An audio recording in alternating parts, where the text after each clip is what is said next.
5 years ago was a very different situation for all of us. And, Archie was so little, and I had just gotten pregnant with Lily around that same time. So we were nesting and healing. Meghan. Oh, she simply couldn't resist, could she?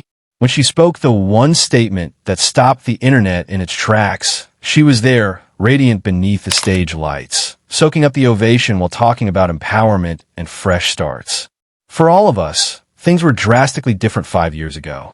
Around the same time, when Archie was so small, I had recently been pregnant with Leet. Hold on, what? Did she just mention that 5 years ago, she was expecting Leet? Thus, the calculations aren't correct. Archie was born in 2019, which was 5 years before the Liliette's 2021 birth year. Meghan claims that although Archie was still in diapers and she was ostensibly still getting used to life as a princess, she was already expecting her second child. The chronology completely collapsed on stage, guys. The finest thing is that she spoke of it so casually, as if it were a sentimental recollection, the type of experience that only a mother could vividly remember. However, you wouldn't mix up the year your child was conceived if you were actually pregnant, would you? This was no little slip. It was at this point that her picture-perfect story fell apart, like a delicate piece of porcelain on granite. Before Meghan's imagination takes control, let's correct the facts. Archie Harrison was born on May 6, 2019, in Mountbatten, Windsor. In November 2019, Meghan and Harry resigned from their royal responsibilities. Leet Diana was born on June 4, 2021, while the globe was placed under lockdown in March 2020. So, how was Meghan able to conceive Leet while Archie was still so young? According to our most recent check, even royal pregnancies don't last that long, so it would indicate she carried her pregnancy for more than 2 years. This is what's so fascinating about it. Random dates didn't confuse Meghan. She was discussing her own life and child. Every mother recalls that type of information, even down to the week or month. However, Meghan's narration causes the years to slant and the time frames to become hazy. Why? Because, to Meghan, tales are about appearance more than facts. The objective is performance, not truth, while the audience is watching and the cameras are rolling. Her fairy tale script betrayed her in that very moment. Let me now discuss Meghan's jeté parenting. She recently stated that she made a little detour before her major performance in New York, traveling back to California from Paris to spend a night with her kids. Oh, doesn't that sound maternal? Insiders, however, whispered something else. The staff mostly looks after the children. There is less family time and more picture opportunity during Meghan's trips. Never one to hold back, Lady Colin Campbell revealed the facts. A careless narcissistic parent has several advantages over an interested one. The narcissist who is engaged causes greater harm. She continued by saying that narcissistic parents use their children as props to show that they are affectionate and sympathetic, but in reality, it's all about control and appearance. And that makes sense when you consider it. Meghan always wears beautiful clothes and has excellent lighting for her maternity moments. There are the enigmatic garden pictures, the homemade birthday cakes, and a sporadic tale of Archie's favorite book, but there isn't any actual video or unplanned mother-child moments, just carefully manicured beauty. This is where the twist lies. She claims to have flown halfway across the world to tuck them in one night.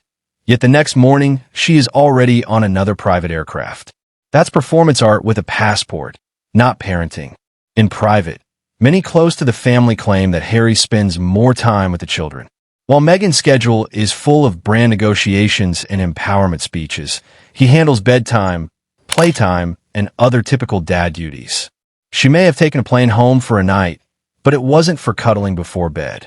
It served as a reminder to everyone in attendance that, despite the overwhelming evidence to the contrary, she is still the ideal mother. Why now?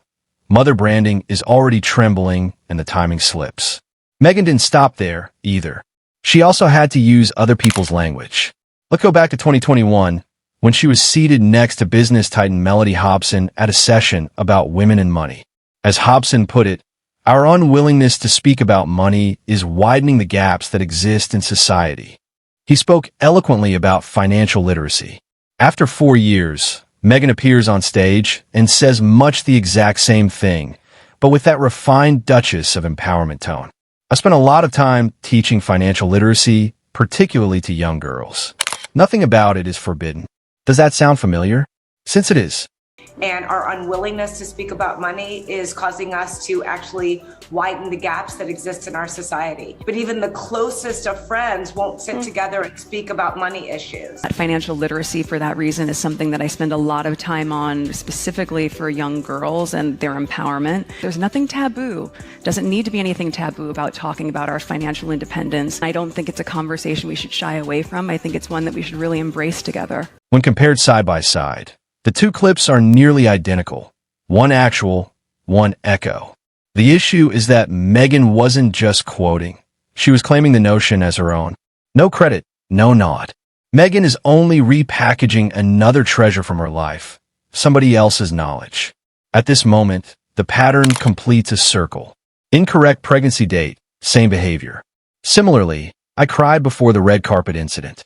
The motherhood fly-in is no different. She becomes the heroine of all stories by fusing the words, times, and emotions of others. And for a while, it was effective. But here is the truth. Designer polish cannot conceal anything. The slightest mistake may ruin your entire performance when your entire life is set up for praise. And it's beginning to happen just that way. Thus, we finally reach Washington, D.C., the main stage. Meghan appears as though she's stepping into the future. Cameras blazing, the throng buzzing, flawless hair, a 1,000-watt smile, but the atmosphere was wrong. Something's not clicking behind the lens. Because the uncut film conveys a different message than Meghan's official clip, which had warm lighting and courteous clapping. Heckling, giggling, and an interviewer interrupting when things became uncomfortable.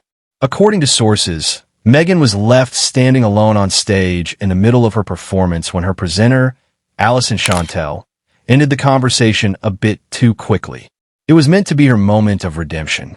Rather, it resembled a poor dress rehearsal. She was criticized for her appearance as well as her words after the video went viral on social media. The influencer's spirit, tone, and posture seemed out of place in a metropolis of authority. Worse, she was carrying a Dior tote bearing the letters DS, which stands for Duchess of Sussex. Even Kardashians would consider that type of branding to be a tad excessive. The royals slipped into the world of influencers. An attempt at trending by a duchess. Suddenly, the illusion began to fall apart. The image is obvious by now. A woman who constructed herself using borrowed words, ideal lighting, and a flexible timeline has arrived at the one thing that her stories cannot shield her from: the reality. All of the contradictions, stage-managed confessions, and vulnerable moments have combined to form one enormous paradox. The lady who battled to maintain control over her image, Meghan Markle, has lost all control over it. She desired to be known as the voice of women, the renegade princess, and a contemporary symbol. However, she transformed her personal life into a movie in chasing that legend, which is constantly reshooting parts. The bitter irony comes next. You forget what was ever genuine when you act for a long enough period of time. Therefore, it wasn't a simple slip when she stood on that podium grinning and announcing that she was expecting Liliette at the same time Archie was little. The truth was getting through, the indication that a tale is finally coming apart. Because there's a limit to how long you can conceal things like pregnancy. Whether you're prepared or not, the truth must eventually come to light. And a lady who used to operate every camera lens in Montecito could finally be seeing that viewers are beginning to look past the frame.